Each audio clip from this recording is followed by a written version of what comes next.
Good morning friends, আমার চ্যানেলে সবাইকে অনেক অনেক স্বাগত।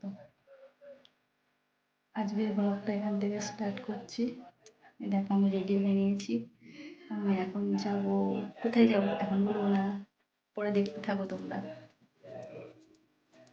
এই দেখো আমি চলে এসেছি এখন বাপের বাড়িতে। বাপের বাড়িতে আছে লোকনাথ পুজো, তাই দেখো আমার বোনঝি, বড় বোনঝি, আর এই যে পুচকি।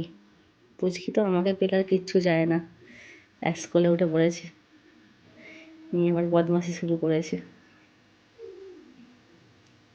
কত ঝগড়া করে জানো আমার সাথে, বাপরে বাপ। মুখটা দেখো না, দেখলে মনে হবে কিচ্ছু জানে না, সারাদিন ঝগড়া করে আমার সাথে।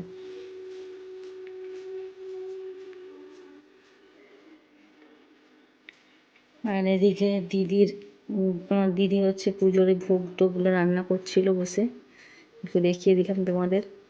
গরমের মধ্যে অনেক কষ্ট করছে। আর এখানে আলপনা দিয়েছে ঠাকুরের, দিদিই দিয়েছে এগুলো। তারপরে আমি বসে একটু আমড়া কেটে দিচ্ছিলাম। আর এখানে ঠাকুমা বসে বসে গল্প করছিল আমাদের সাথে। আর এই যে ভোগ রান্না হচ্ছে এখানে।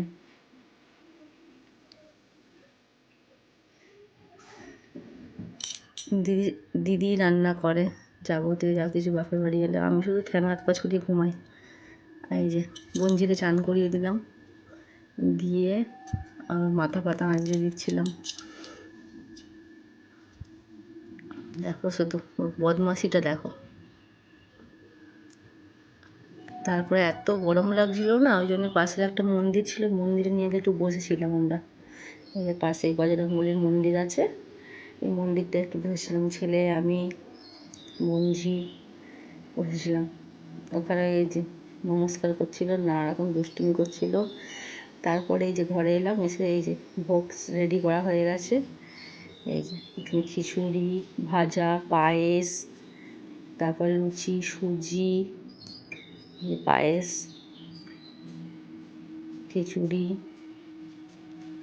আর তরকারি সব করে দেওয়া হয়েছে। আজকের ব্লগটা এই পর্যন্ত, টাটা।